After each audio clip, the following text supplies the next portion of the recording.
صلی اللہ علیہ یا ابا عبداللہ رحم اللہ من قرأ الفاتحہ۔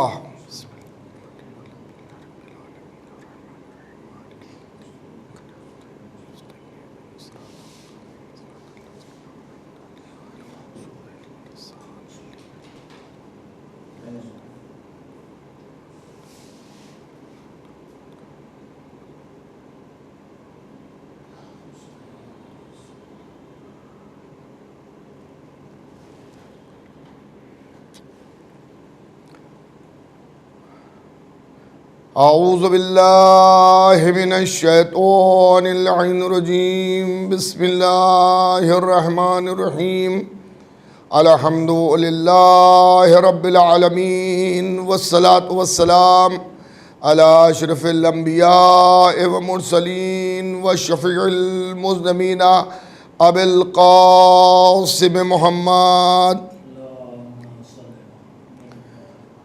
وعلى بيته الطيبين الطاهرين المعصومين المظلومين من يومنا هذا إلى قيام يوم الدين. أما بعد فقد قال الله سبحانه تبارك وتعالى وقول الحق بسم الله الرحمن الرحيم قل ان کنتم تحبون اللہ فاتبعونی یحببکم اللہ ویغفر لکم ذنوبکم واللہ غفور رحیم.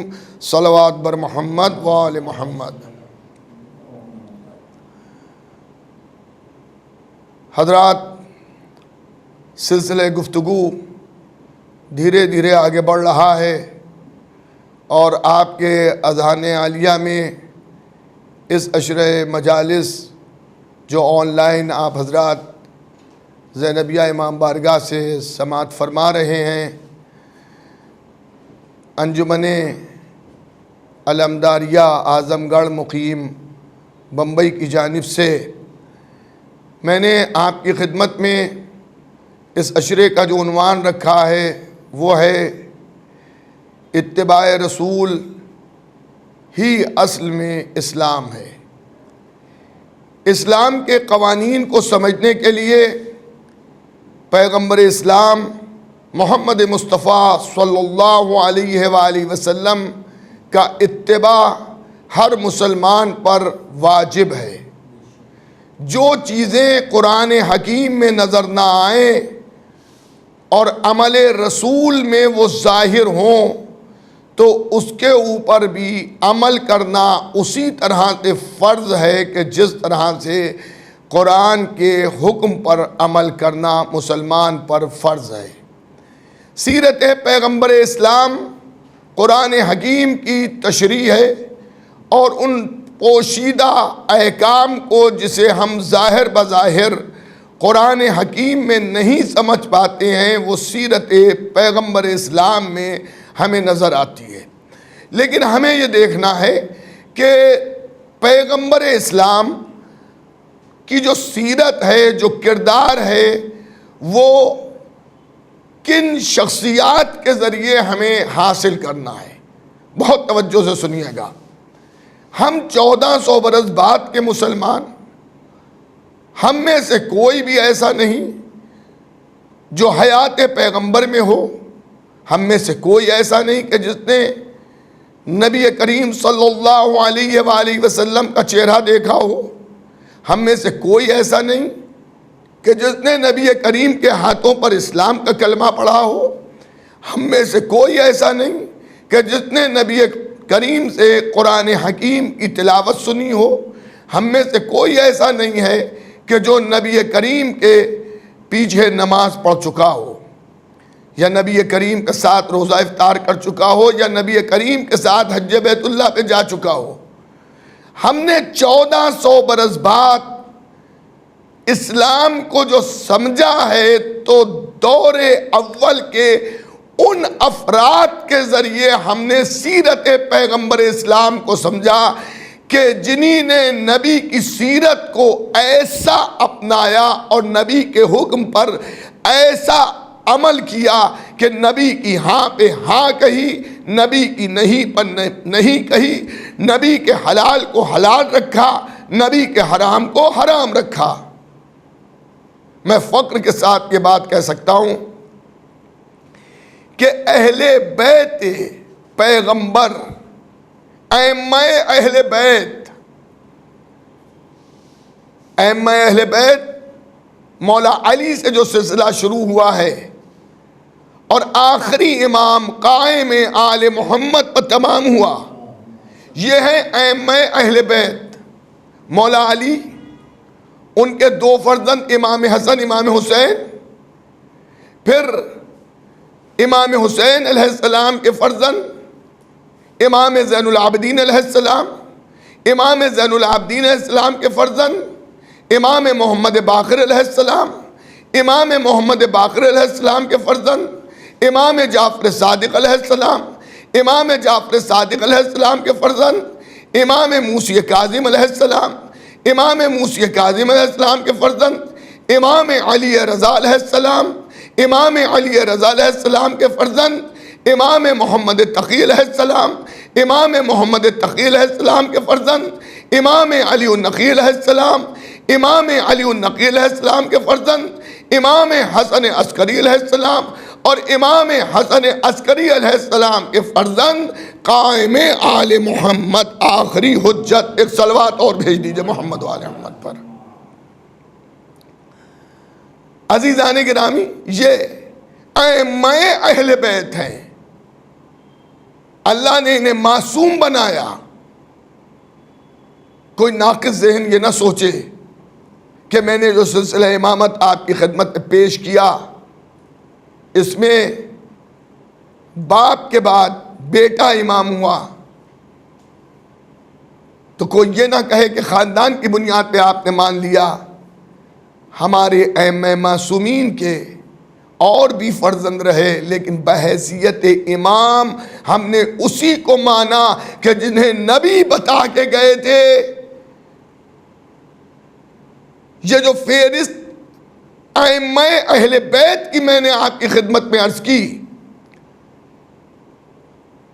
یہ تمام نام پیغمبر اسلام محمد مصطفیٰ صلی اللہ علیہ وآلہ وسلم اپنی حیات طیبہ میں کئی بار بیان کر چکے ہیں کہ میرے بعد میرے جانشین کون کون ہوں گے۔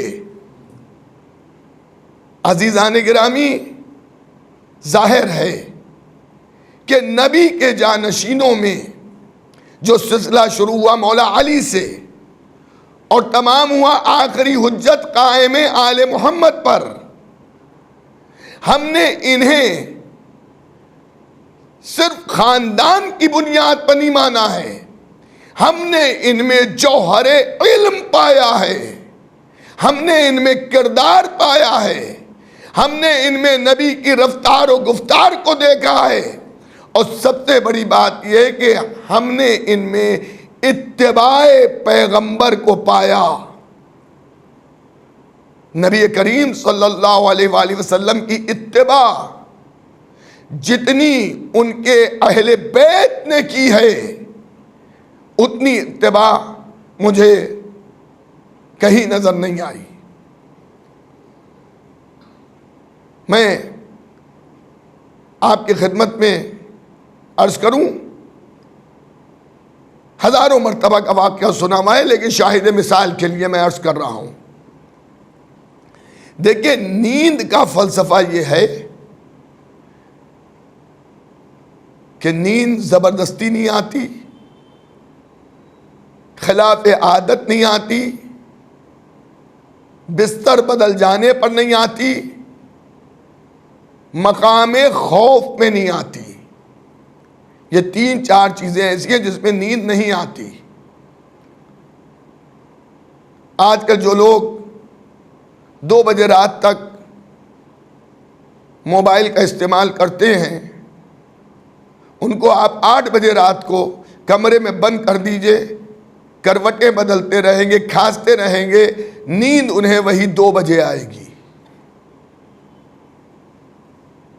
خلاف عادت ہے معاملہ. جو شخص 8 بجے 9 بجے 10 بجے سونے کا عادی ہے، جہاں 10 بجا جواہیاں لینے لگا، آنکھیں بند ہونے لگی، سامنے والا سمجھ گیا اور اس نے کہا لگ رہا ہے نیند آ رہی ہے، اس نے کہا ہم 10 بجے سونے کے عادی ہیں. اب وہ لیٹا وہ سو گیا. لیکن جو 2 بجے سونے کا عادی ہے، آپ چاہیں وہ 10 بجے سو جائے تو نہیں سوئے گا. جب جگہ بدلتی ہے تب بھی نیند مشکل سے آتی ہے.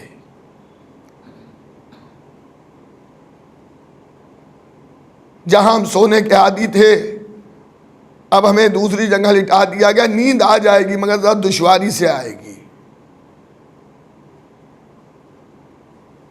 مقام خوف میں آدمی کو نیند نہیں آتی. جب اسے کوئی ڈر ہو، چاہے وہ پلین چھوٹ جانے کا ڈر اسے ہو، صبح 5 بجے اسے ایئرپورٹ پہنچنا تھا، رات بھر بے چینی سے کروٹیں لیتا رہا، نیند نہیں آئی. بھئی کیوں نہیں سوئے؟ کا ڈر تھا کہ کہیں سو گئے اور ایئرپورٹ نہیں پہنچ پائے تو فلائٹ مس نہ ہو جائے، اور اگر کسی کو اس کی جان کا خطرہ ہو تب تو کوسوں نیند دور بھاگ جاتی ہے اور پھر پوری رات آدمی جاگتے میں کاٹ دیتا ہے. لیکن میں آپ کی خدمت میں جو میں نے دعویٰ کیا ہے نا کہ اہل بیت پیغمبر اتباع پیغمبر اسلام میں سب سے کھڑے، سب سے اول، سب سے آگے اور سب سے زیادہ اگر اتباع کرنے والے افراد کی فہرست بنائی جائے تو اس میں سر فہرست خاندان رسالت اہل بیت پیغمبر ہوں گے. ابھی میں نے عرض کیا کہ خلاف عادت نیند نہیں آتی، بستر بدل جانے پر نیند نہیں آتی، مقام خوف میں نیند نہیں آتی، مگر اتباع پیغمبر کا عالم یہ ہے کہ جب شب ہجرت کفار مکہ نے نبی کے گھر کو چاروں طرف سے گھیر لیا اور یہ ارادہ رکھتے تھے کہ آج کی رات محمد کے بستر پر ہم ایک ساتھ 40 تلواریں چلا کر قتل کر دیں گے، تو اللہ نے جبرائیل کو بھیجا کہ میرے حبیب آج کفار مکہ آپ کے قتل کے ارادے سے آپ کے گھر کو گھیر چکے ہیں، آپ ہجرت کر جائیے اور علی کو اپنے بستر پر سلا دیجئے.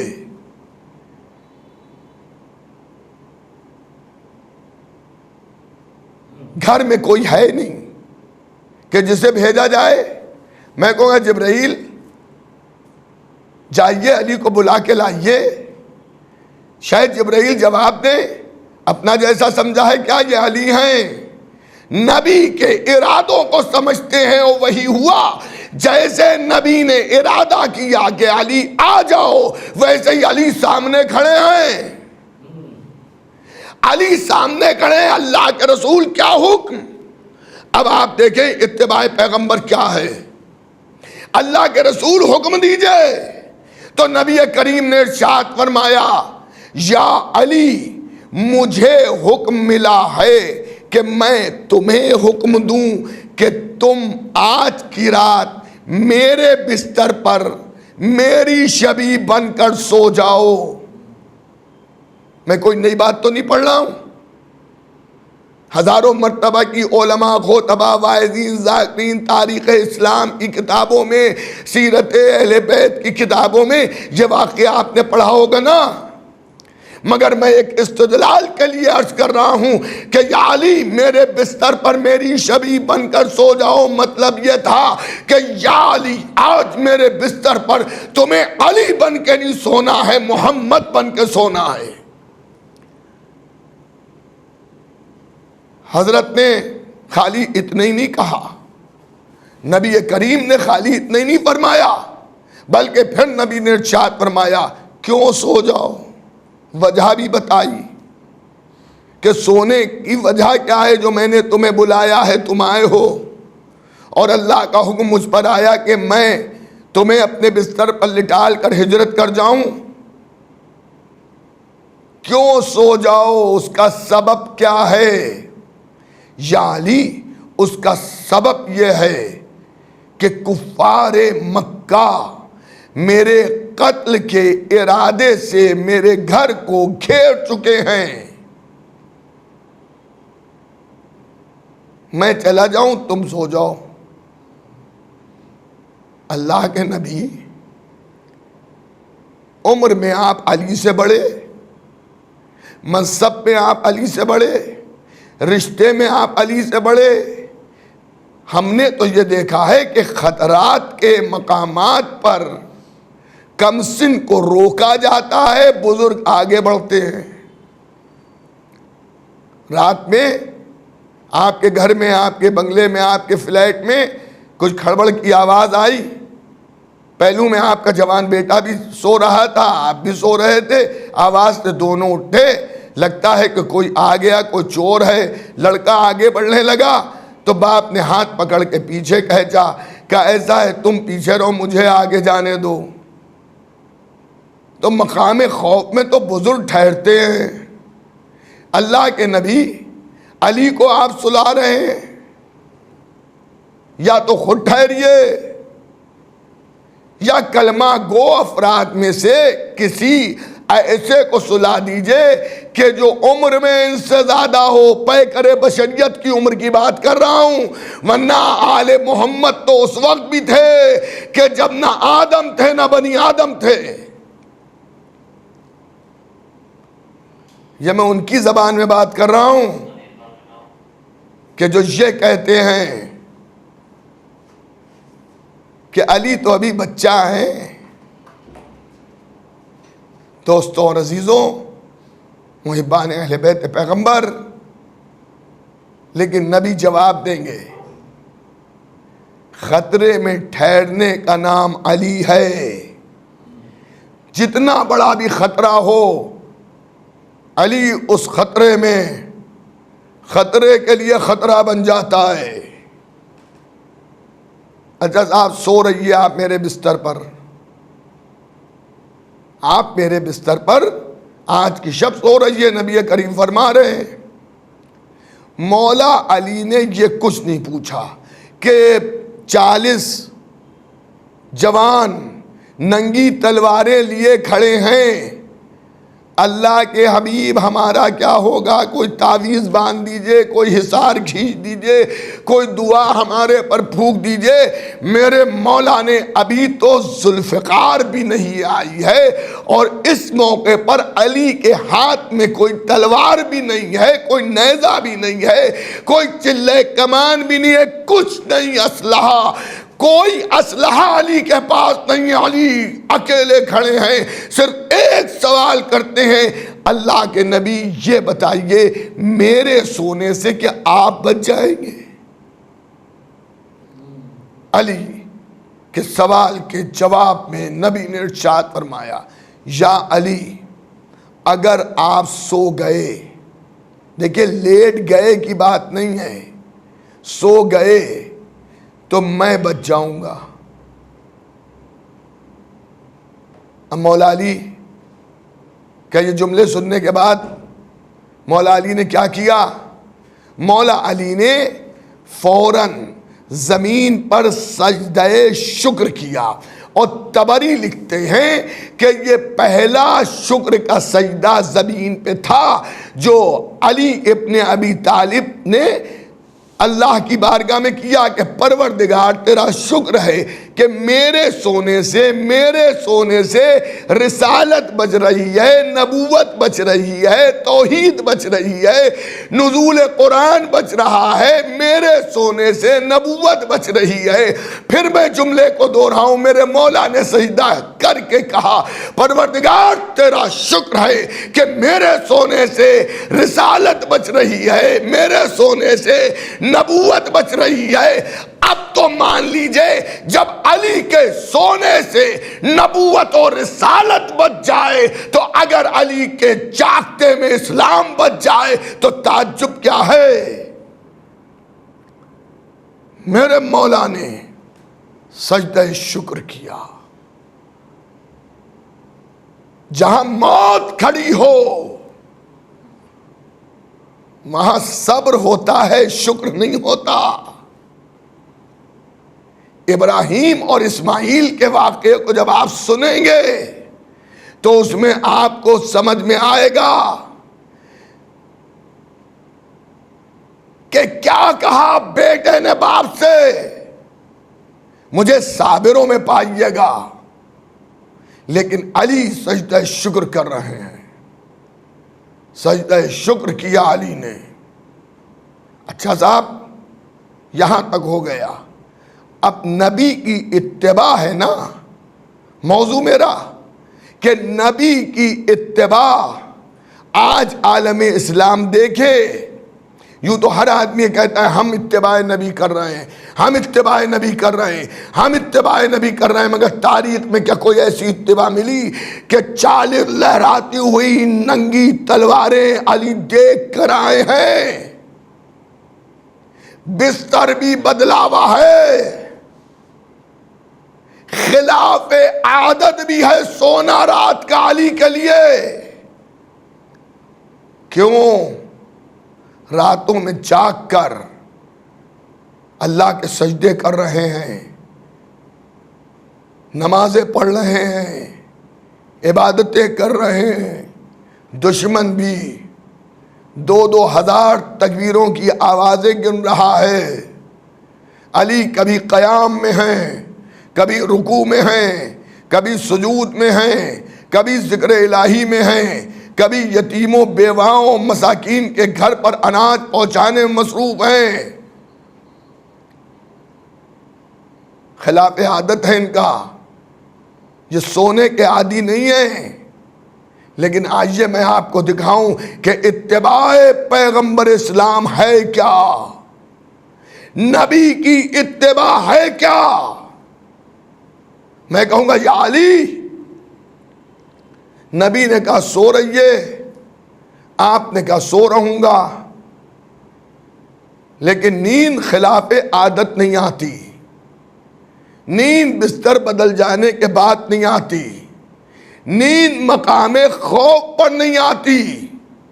یہ 3 چیزیں ایسی ہیں کہ جس میں انسان کو نیند نہیں آتی تو آپ کیسے سوئیں گے؟ تو شاید میرا مولا جواب دے، عادتوں کی دنیا محتاج ہوگی، عادتیں میری محتاج ہیں. آج دیکھنا میں اتباع رسول میں خلاف عادت بھی سوؤں گا، بستر بدل جانے کے بعد بھی سوؤں گا، مقام خوف میں بھی سوؤں گا. اور تم یہ سمجھتے ہو ان 40 ننگی تلواروں سے علی خوف کھا جائے گا؟ علی موت پر جا گرے یا موت علی پر آ گرے، نقصان موت کا ہے. علی اللہ کے سوا کسی سے ڈرتا نہیں ہے. اور پھر میرا مولا اتباع پیغمبر اسلام میں بستر پر لیٹے، نبی کریم نے بھی چادر اڑھائی، اور اڑھانے کے بعد بستر کے جہاں مولا لیٹے تھے اس کے 7 چکر کاٹے. ادھر سے چلے پھر ادھر آئے، پھر ادھر سے چلے پھر ادھر آئے، 7 چکر کاٹ رہے ہیں. میں کہوں گا پیغمبر اسلام، ہم نے تو کعبے کے 7 چکر کاٹتے ہوئے عالم اسلام کو دیکھا ہے، یہ آپ علی کے بستر کے 7 چکر کیوں کاٹ رہے ہیں؟ تو نبی کریم جواب دیں گے کہ علی بھی مثل کعبہ ہے، یہ طواف ایمانی ہے. صلوات بھیجیے گا محمد و آل محمد پر. زینبیہ چینل کے ذریعے جہاں جہاں مومنین محبان امام حسین مجلس کو سماعت فرما رہے ہیں، آپ مجھے ٹی وی کی اسکرین پر دیکھ رہے ہیں، موبائل پہ دیکھ رہے ہیں، مگر میں آپ کو نہیں دیکھ پا رہا ہوں، اور نہ مجھے آپ کو دیکھنے کی ضرورت ہے۔ ذکر آل محمد آپ تک پہنچتا رہے، ذکر آل محمد آپ تک پہنچتا رہے، لیکن ہاں اتنی درخواست ضرور ہے کہ کم از کم جب صلوات کی درخواست ہو، صلوات ضرور بھیجتے رہیے گا، تاکہ مجھے بھی ثواب ملے، آپ کو بھی ثواب ملے۔ آپ کو ثواب صلوات بھیجنے کا ملے گا، مجھے عمل خیر کی دعوت دینے کا ثواب ملے گا۔ ایک اور بلند تر صلوات بھیج دیجیے گا۔ 7 چکر کاٹے۔ اللہ کے نبی بستر کے چاروں طرف کیوں گھوم رہے ہیں؟ نبی کہیں گے کہ میں دیکھ رہا ہوں علی میری شبیہ بن گیا یا نہیں۔ ہائے ہائے، اپنے بستر پر اپنا جیسا بنا کے نبی اب چلے۔ اچھا، ابھی تک تو نبی ہے گھر میں، ایک سہارا تو ہے، اب گھر میں فقط علی ہیں اور ذات خدا ہے، علی ہیں، تو اب تو علی مولا علی کو گھبرا کے کبھی ادھر دیکھنا چاہیے تھا، کبھی ادھر دیکھنا چاہیے تھا۔ علی کہیں گے دیکھو اتباع پیغمبر بھی عبادت ہے، میں عبادت میں ادھر ادھر نہیں دیکھوں گا، میں عبادت میں ادھر ادھر دیکھنے کا قائل نہیں ہوں۔ بستر نبی پر میرا سونا عبادت الہی ہے، اتباع پیغمبر عبادت الہی ہے، نبی نے حکم دیا ہے سو رہو تو میری اتباع یہ ہے کہ میں سو کے دکھاؤں گا۔ اور علی بھی ایسا سوئے، ایسا سوئے، ایسا سوئے کہ میرا مولا خود ارشاد فرماتا ہے کہ شب ہجرت کے سوا مجھے کبھی ایسی چین کی نیند نہ آئی جیسی چین کی نیند میں شب ہجرت سویا۔ اب علی کا یہ عمل بتا رہا ہے کہ خلاف عادت عمل ہو، بستر بدلا ہوا ہو، مقام خوف ہو، لیکن اگر نبی کا حکم ہوگا تو علی وہی کرے گا جو نبی فرما گئے۔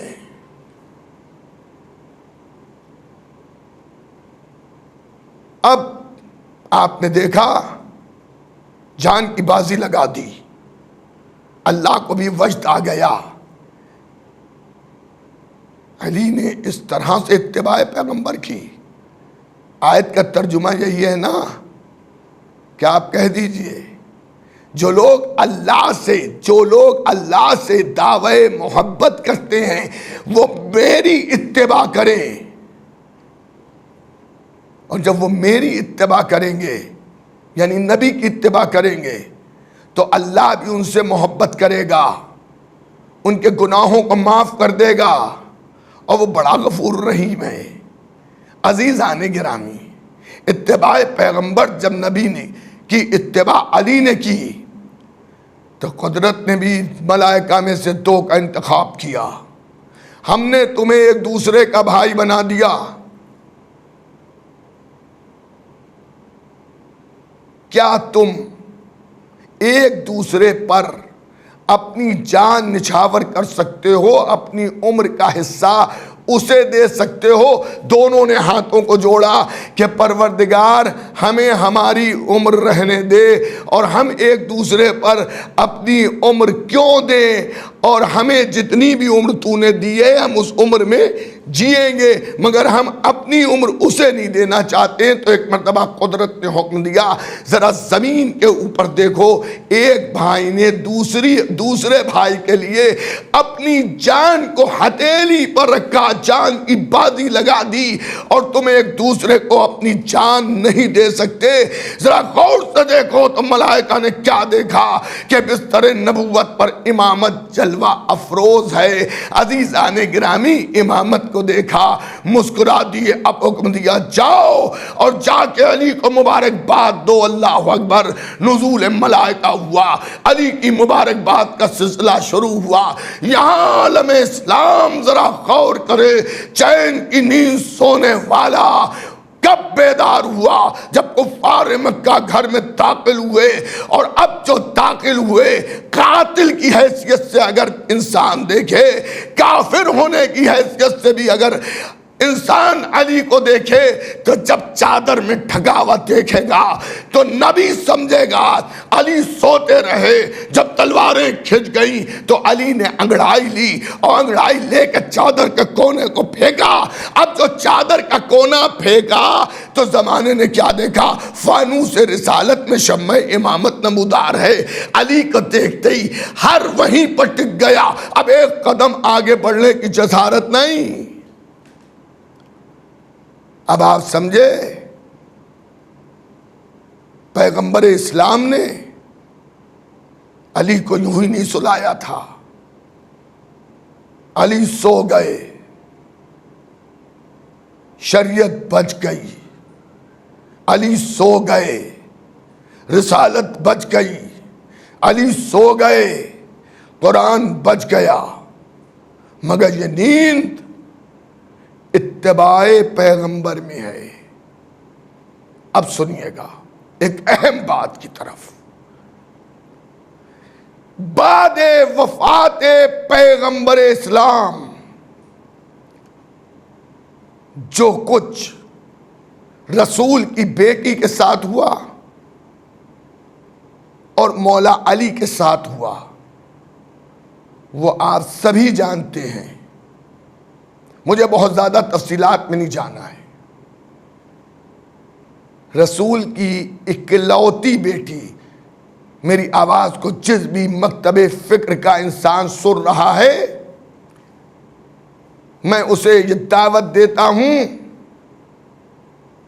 کہ آپ تاریخ اسلام کی اوراق گردانی کیجئے اور کتابوں، تاریخ اور احادیث کی کتابوں کا مطالعہ کیجئے اور جو میں پڑھنے جا رہا ہوں اسے ڈھونڈیے. اگر یہ مضمون، یہ چیزیں نہ ملیں تو آپ مجھ سے کہیے گا کہاں ہے، میں دکھا دوں تو کوئی بات نہیں، اور اگر نہ دکھا پاؤں تو میں آپ سے وعدہ کرتا ہوں کہ میں مجلس پڑھنا چھوڑ دوں گا.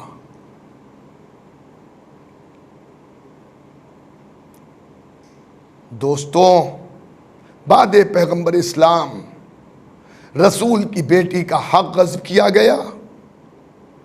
بعد پیغمبر اسلام رسول کی بیٹی کو مطالبہ حق کے لیے دربار میں آنا پڑا. بعد وفات پیغمبر اسلام رسول کی بیٹی جب حق مانگ رہی ہے تو اس سے گواہ طلب کیے جا رہے ہیں اور بیٹی جن گواہوں کو پیش کر رہی ہے انہیں یہ کہہ کے رد کیا جا رہا ہے کہ یہ آپ کے گھر کے ہیں، یہ بیٹے ہیں، یہ آپ کا شوہر ہے، ہم ان کی گواہی کو نہیں مانیں گے. بعد پیغمبر اسلام رسول کی بیٹی کے گھر میں آگ لگی. بعد پیغمبر اسلام رسول کی بیٹی عصا کا سہارا لے کے چلی، پسلیاں ٹوٹی. میں اس پہ کوئی تفسیرہ نہیں کرتا، خالی میں یہ بتا رہا ہوں، آپ اسے خود تلاش کیجئے کتابوں میں. تو یہ سب حضرت علی کو علم تھا یا نہیں تھا؟ اس کو یہ کہہ کے بعض افراد رد کرتے کہ علی جیسا بہادر، علی جیسا شجاع، علی جیسا امام، اس کی موجودگی میں سب کیسے ہو گیا، کیسے برداشت کر لیا حضرت علی نے کہ گھر میں آگ لگ گئی، گلے میں رسی باندھ لی گئی، زوجہ کا حق غصب کر لیا گیا، ہم اسے نہیں مانتے. تو اب سنیے، یہ بھی اتباع پیغمبر تھی.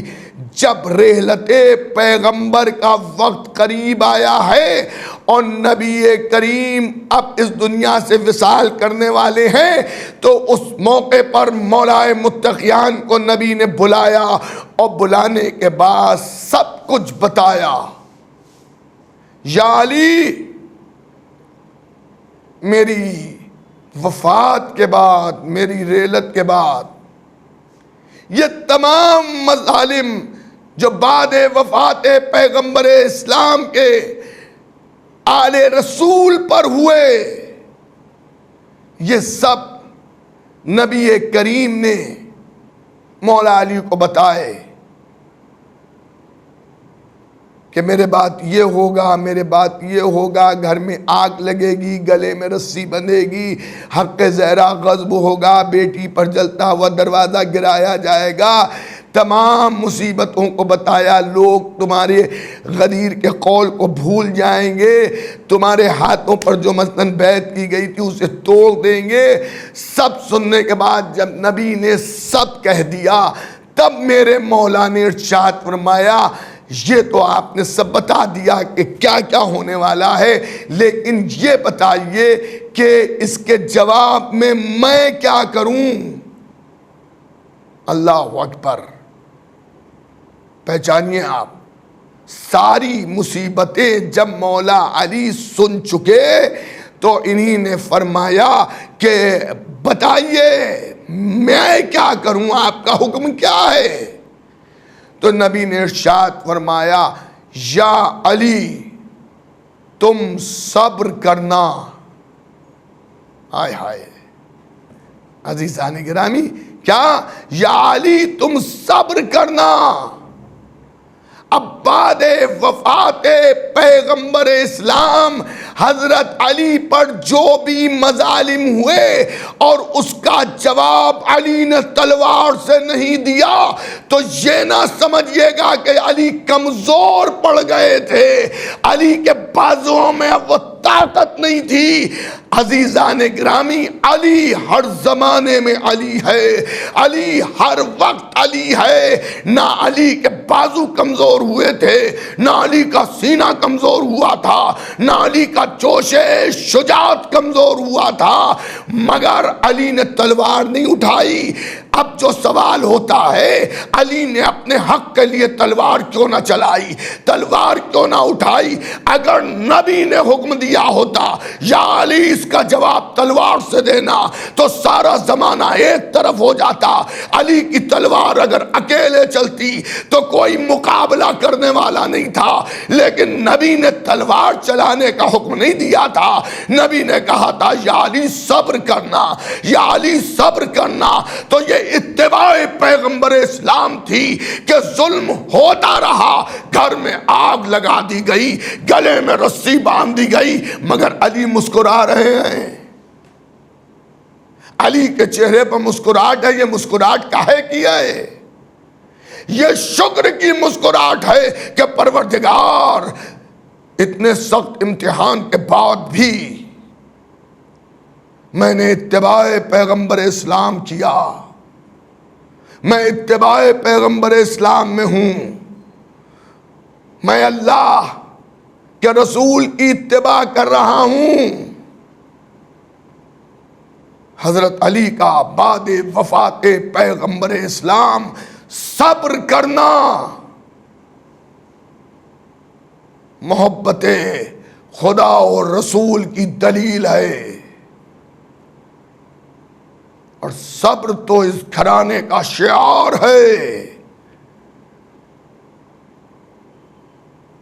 یہاں لوہے کی تلوار سے گلے نہیں کاٹے گئے، لوگوں کے مشن کو صبر کی تلوار سے مسمار کر دیا۔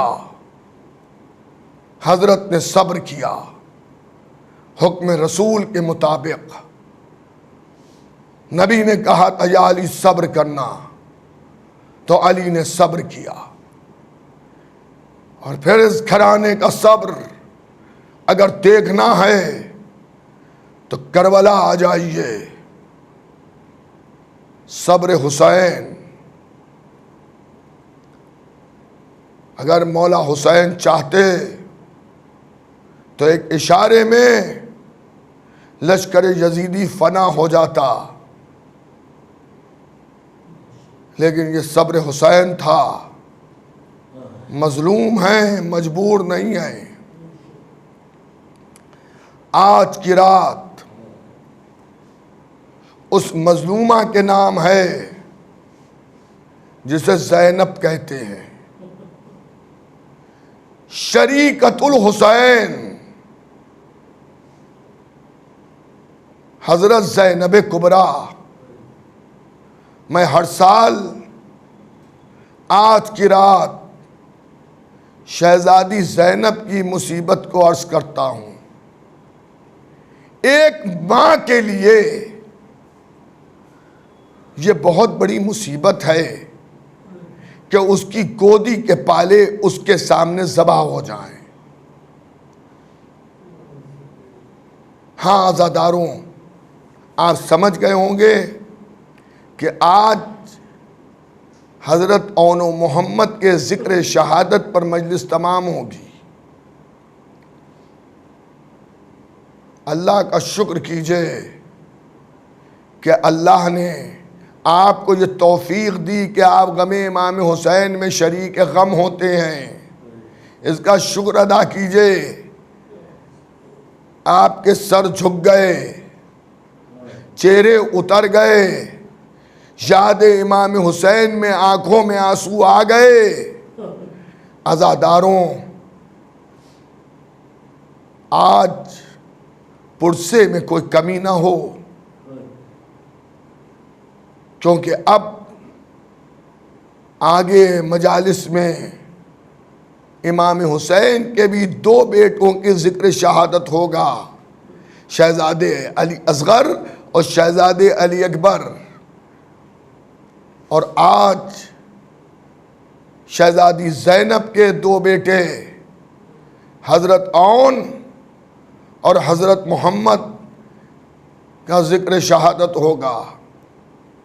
ماں چاہتی تو بیٹوں کو باپ کے ساتھ مدینے میں چھوڑ آتی۔ عبداللہ ابن جعفر طیار، اون و محمد کے والد، اون و محمد کو زینب چاہتی تو مدینے میں چھوڑ آتی، مگر بڑی دور اندیش ہے زینب۔ جانتی ہیں جناب زینب کہ جو قافلہ جا رہا ہے، آگے آگے قافلہ جا رہا ہے، اس کی موت اس کے پیچھے پیچھے چل رہی ہے، اور حسین میرا بھائی وعدہ طفلی کو پورا کرنے جا رہا ہے، تو وہاں حسین کے بیٹے بھی مارے جائیں گے، تو زینب بیٹوں کو لے کے چلی۔ عزیزان گرامی، شہزادی دونوں بیٹوں کو لے کے چلی۔ ابھی میں نے عرض کیا کہ کربلا میں حسین کے بھی 2 بیٹے مارے گئے، شہزادے علی اکبر اور شہزادے علی اصغر۔ حضرت زینب کے بھی 2 بیٹے مارے گئے۔ میں ایک جملہ اس سال پھر دوہراؤں گا کہ یہ نہ کہیے کہ دونوں بھائی بہن میدان قربانی میں برابر رہے۔ زینب 2 قدم آگے امام حسین کے نظر آئیں۔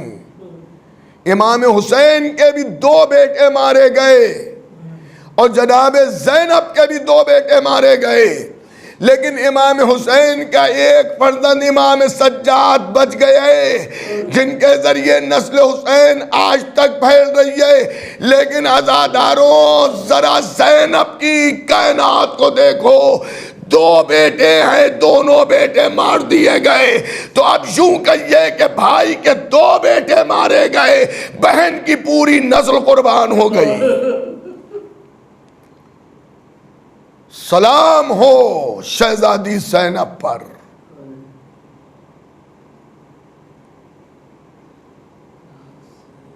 میری آواز کو سننے والی ماؤں، پروردگار اون و محمد کے صدقے میں تمہاری اولادوں کو صحت و سلامتی، تندرستی، طول عمر دے، ولایت اہل بیت پر باقی رہنے کے لیے۔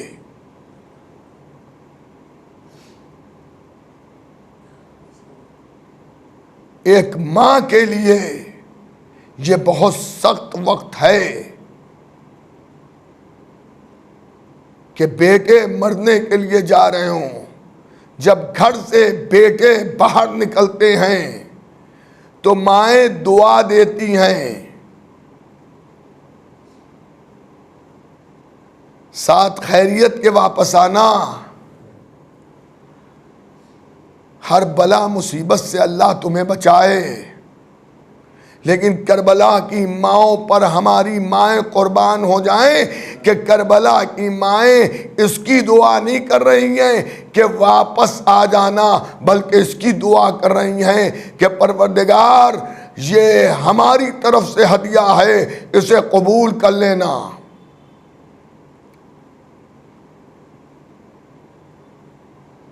دنیا کا یہ کلچر ہے کہ جب بہن بھائی کے گھر آتی ہے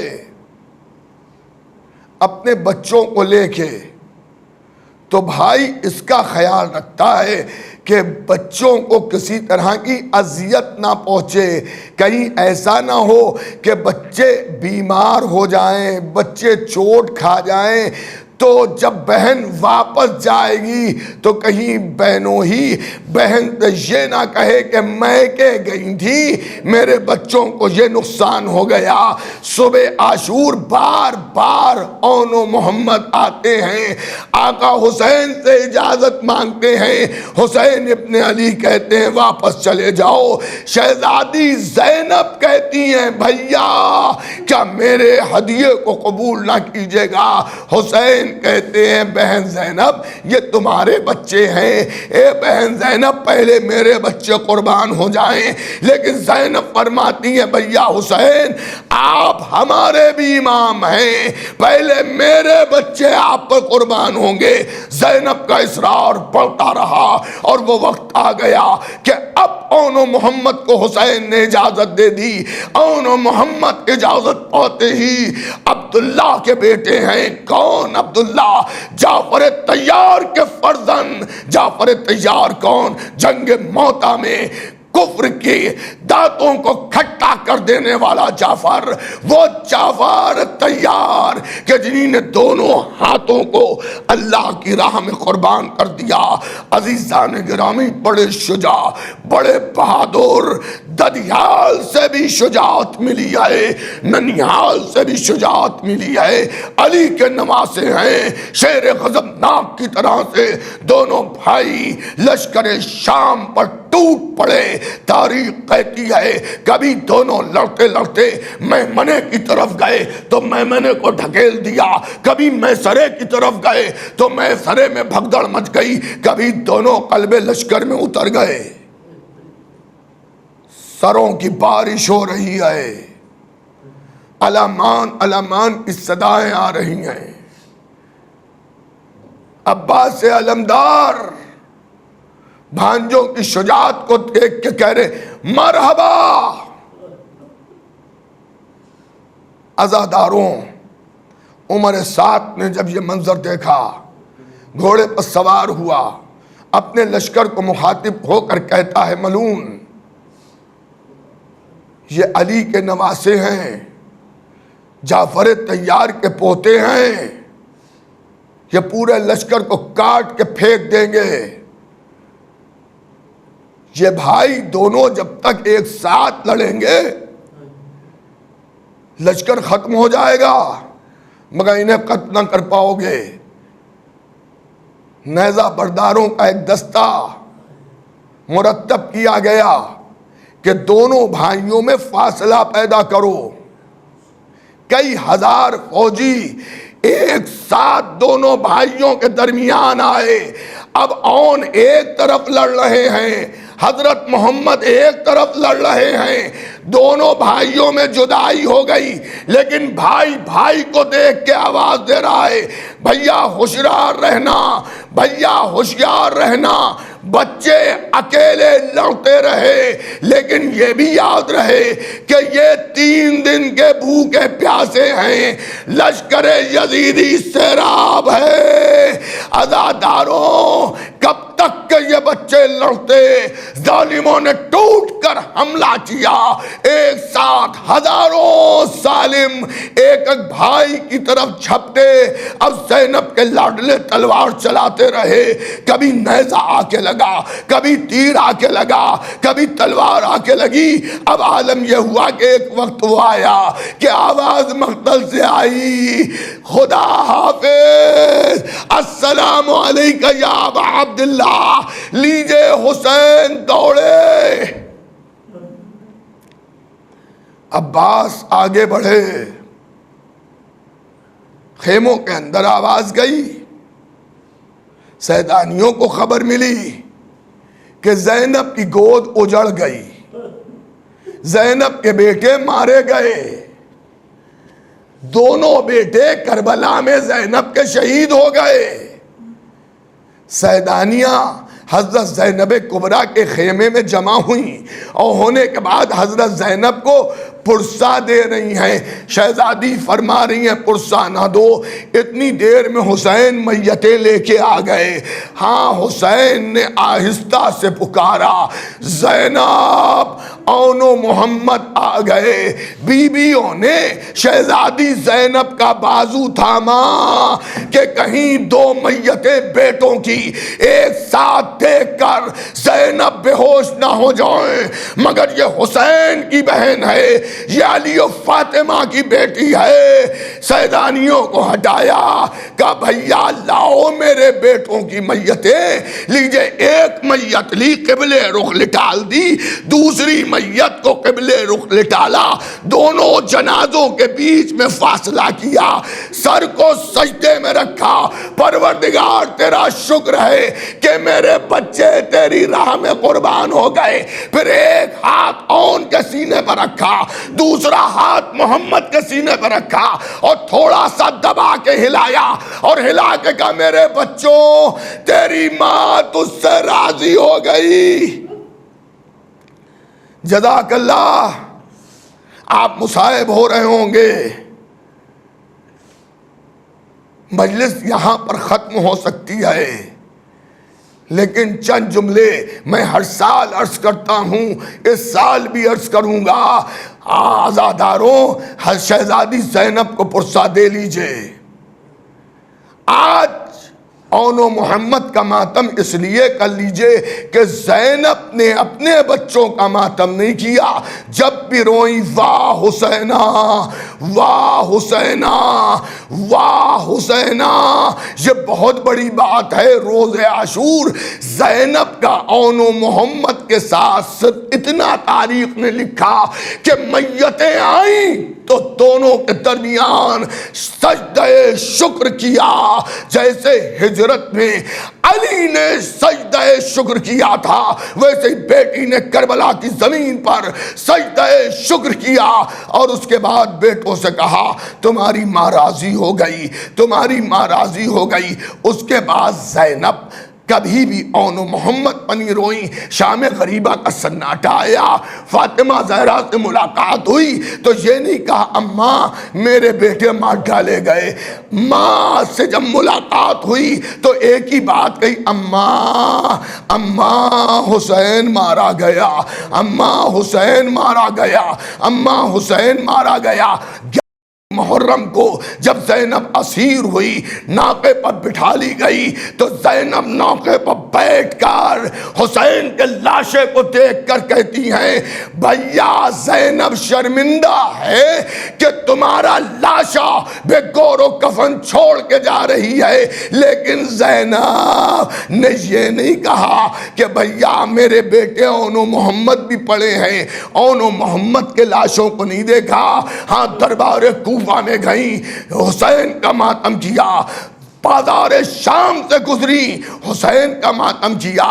دربار شام میں 18 گھنٹے علی کی بیٹی کھڑی رہی، مگر ایک ہی آواز تھی، واہ حسینہ، ہائے میرا حسین، ہائے میرا حسین، ہائے میرا حسین۔ قید شام سے رہائی ملی، زینب کربلا آئیں تو کربلا میں آ کر قبر حسین پر لپٹ کر یہی روئی ہیں کہ بھیا تمہاری امان سکینہ کو نہیں لا پائی، مگر یہ نہیں کہا کہ بھیا میرے بیٹے کہاں ہیں، اے سجاد مجھے میرے بیٹوں کی قبر پر لے چلو، نہیں یہ نہیں کہا، یہی کہا کہ سجاد میرے بھائی حسین کو کہاں دفن کیا ہے۔ لیجئے کربلا سے رخصت ہوئی، جب مدینے پہنچی، ہاں عزاداروں اگر رونا نہ آ رہا ہو تو اپنے گناہوں کی توبہ کر لینا، رومال سیدہ میں آنسوؤں کا نذرانہ دے دو۔ اے عزاداروں تمہارے گھروں میں فاطمہ آ گئی، فاطمہ کو فاطمہ کے نواسوں کا پرسہ دے دو۔ ارے زینب کی اجڑی ہوئی گود کا پرسہ، اے بی بی سیدہ زینب کی اجڑی ہوئی گود کا پرسہ لیجئے، اے بی بی سیدہ اپنے نواسوں کا پرسہ لیجئے، اے بی بی سیدہ اون و محمد کا پرسہ لیجئے، ہاں لیجئے۔ عزاداروں جناب زینب نے منزلوں کو طے کیا، شہروں کو طے کیا، بازاروں کو طے کیا، درباروں میں زینب لائی گئی، قید خانوں کی منزل کو زینب نے طے کیا، لیکن شہزادی زینب جو ہیں کہیں پر اپنے بیٹوں کا ماتم نہیں کر رہی ہیں۔ لیجئے مدینے زینب پہنچ گئی، سنانے والا سنانی سنا رہا ہے، اے اہل مدینہ، مدینہ اب رہنے کے قابل نہیں رہا، ارے رسول کا نواسا حسین مار ڈالا گیا۔ اہل مدینہ اپنے گھر کے دروازوں کو کھول کر آ گئے، لیکن زینب یہ نہیں کہہ رہی ہے میری گود اجڑ گئی۔ نانا کے مزار کو دیکھا تو زینب ناقے سے گر گئی، اور اب اس طرح سے جا رہی ہیں جیسے علی اکبر کے لاشے پر حسین جا رہے تھے۔ تعویذ قبر پیغمبر پکڑا اور ہلا دیا رو رو کر، اے نانا حسین مار ڈالا گیا۔ اے نانا جسے کاندھے پر ٹہلاتے تھے اس کے جسم پر گھوڑے دوڑائے گئے۔ اے نانا میں اپنے بھیا حسین کے لاشے کو بے گور و کفن چھوڑ کر 11ویں محرم کو اسیر کر لی گئی۔ اے نانا جن ہوٹوں کو بوسہ دیتے تھے اس کی بے حرمتی کی گئی۔ اے نانا میرا حسین مار ڈالا گیا۔ ہاں عزاداروں ہر بی بی رو رہی ہے، مگر زینب کا انداز الگ ہے۔ تھوڑی دیر کے بعد امام سجاد نے کہا بیویوں اب اپنے اپنے گھر کو چلو۔ سب چلی گئیں مگر علی کی بیٹی زینب جانے کو تیار نہیں۔ سجاد جو تم نے کہا زینب نے وہ کیا، مگر آج زینب کی بات مان لو، مجھے نانا کے مزار پر چھوڑ دو۔ زینب نانا کے مزار پر ہیں، داستان کربلا سنا رہی ہیں۔ بس عزاداروں مجلس تمام ہو رہی ہے، داستان کربلا زینب سنا رہی ہے۔ عبداللہ ابن جعفر طیار حضرت اون و محمد کے والد ہیں، یہ جو ہیں سب بیویاں اپنے اپنے گھروں کو آ گئیں۔ ارے زینب کہاں ہے؟ اے امام سجاد کیا پھوپھی کو کربلا میں چھوڑا ہے یا قید شام میں چھوڑا ہے؟ امام نے کہا نہیں پھوپھی جان آئی ہیں۔ کہا کہاں ہے تمہاری پھوپھی اماں؟ کہا پھوپھی اماں روضہ رسول پر ہیں۔ عبداللہ آئے، زیارت قبر رسول پڑھی، طواف قبر رسول کیا، ڈھونڈ رہے زینب تو نظر نہیں آتی۔ ہاں ایک ضعیفہ بیٹھی ہے۔ عبداللہ مخاطب ہوئے، اے ضعیفہ تو نے علی کی بیٹی زینب کو تو نہیں دیکھا؟ شہزادی نے سر اٹھایا، عبداللہ زینب کو کیوں پوچھ رہے ہو؟ عبداللہ نے جواب دیا، اے بی بی شاید پردیسی ہیں آپ کو نہیں معلوم کہ میرا رشتہ زینب سے کیا ہے؟ ارے میں زینب کا شوہر ہوں، اتنا سننا تھا۔ شہزادی نے پھر اپنے کو نانا کے مزار پر گرا دیا۔ اے نانا اب شوہر بھی نہیں پہچانتا، اے نانا میں اجڑ گئی نانا۔ عبداللہ بیٹھ گئے۔ عبداللہ کہتے ہیں کیا ہوا زینب؟ یہ کیا ہو گیا؟ آثار پیری۔ اب بھی زینب نے یہ نہیں کہا کہ میری گود اجڑ گئی، میرا بھیا مارا گیا، میرا حسین مارا گیا، اس کا لاشا پہ گور و کفن میں نے دیکھا۔ لیجئے عزادارو جناب زینب کہتی ہے اے عبداللہ مجھے یہیں بیٹھا رہن دو، اب اتنا سننا تھا۔ عبداللہ عبداللہ نے کہا چلیے گھر چلیے. اتنی ضعیف تھی, اتنی کمزور ہو چکی تھی. عبداللہ نے سہارا دیا. علی کی بیٹی کمر پکڑ کے کھڑی ہوئی, یا علی اب زینب گھر جا رہی ہے, ابھی تک انہوں محمد کو یاد نہیں کیا تھا, لیکن اب جو پہلا قدم گھر میں رکھا, بچوں کے بستر و مسلح پر نظر پڑی, ارے فوراً کربلا کا رخ کیا. اے میرے لاڈلو, اجڑی ماں گھر آ گئی. اے میرے بیٹو, انہوں محمد